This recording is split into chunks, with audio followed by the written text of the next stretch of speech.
Excellent. Well, we're ready. All right. And 3, 2, 1. Onward. Former disc jockey gone Hollywood, Donald Sutherland. Did you like your disc jockey days? I loved them. They were very happy times for me. You know, I was only 14 years old, but I mean, it was great. Were the girls calling you on the phone? No, No. no, That happened later, I guess, when they started calling. no. It's never happened. I'm waiting. That's hard to believe.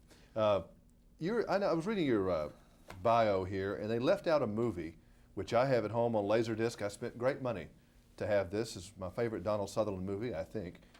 Kelly's Heroes. I'm not in there. Well, I mean, they list 1,000 other movies you've done, which are all great films, but I guess whoever wrote this just didn't consider that to be one of their favorites, and it certainly is one of mine. Where does it rank for you? Oh, way up there. I loved Kelly's Heroes. Yeah. That cast, I would hate to pay the bill for them today You at couldn't pay the today bill prices. today, yeah. No, Charlie. No, Charlie wasn't in it. No, that was Dirty Dozen. No, Telly and Clint and boy, oh boy. Don Rickles. Don Rickles, yeah.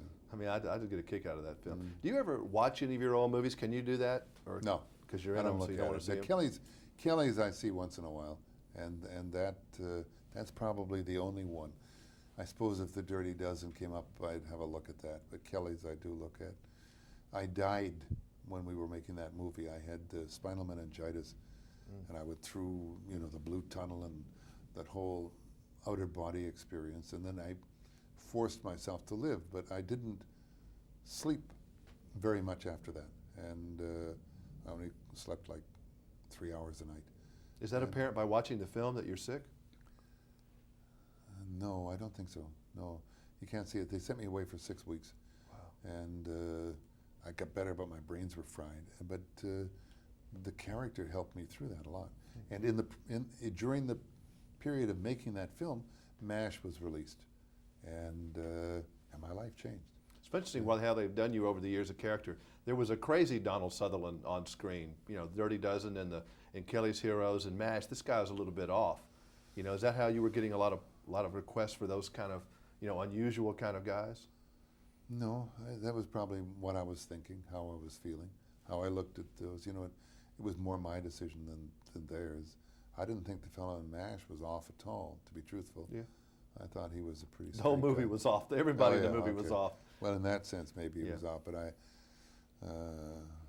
Kelly's Heroes, he was off. Kelly's Big Heroes, he time. was way off. Yeah. He was about as far as out you could go. Yeah. He was at the end of the bus line, as Yeah. we used to tell you. JFK, that movie, you have a lot of interesting characters. I mean, when you read these parts, are they on the page pretty much, or these creations, or a combination? Mike, I would think they're on the page. It depends on the director. It's the director who makes the part. I just kind of contribute information to him. And JFK was hard work. That was 4 months of work. I was in Paris, and I spent every morning in the Bois de Boulogne just going over those lines of text. Lots of long dialogue Yeah. there. I mean, that's acting there. That's tough. And to make it real, to make it so that I could continue that conversation and answer the phone, hello, and still talk to you about JFK. That was hard to do. And we shot it in one day in Washington. And it was a nice film to be a part of. I occasionally have the pleasure of sitting across from another Sutherland, and I've been on an airplane flight or two with him and like him. Are you an acting coach with him? What is your... Oh, boy, no, am I ever not. You wouldn't know. You wouldn't dare go up and do that. Oh, no. No, we don't have that kind of relationship. I love him. I just love him. He's going to be an absolutely terrific filmmaker, a director. He's a wonderful actor, but I would never presume to...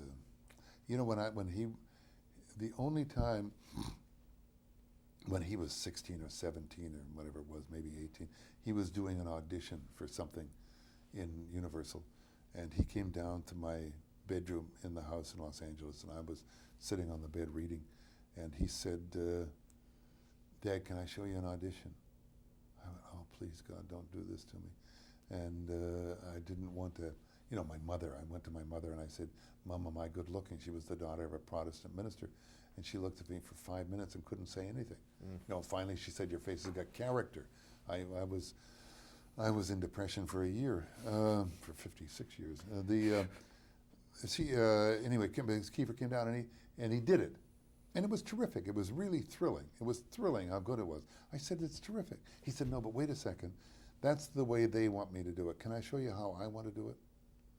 And he did the same character, the same speech, and it was the reverse. And it was so beautiful and pure, and he just said, you know, chapeau, off you go. So he's a natural, you would say. Yeah, Huh? he really is. Yeah. I've always been impressed with how intelligent and bright and able to put his, you know, a lot of actors, they do what's on the page, but he can speak and tell you what's going on, and I've always been impressed with him. Yeah. And I just thought I'd tell the dad that, you know, I've got daughters, and I hope someone tells me about my daughters someday. Oh boy, yeah. Nice seeing you finally. Lovely to see you. You're one of my favorites. Thank you very much.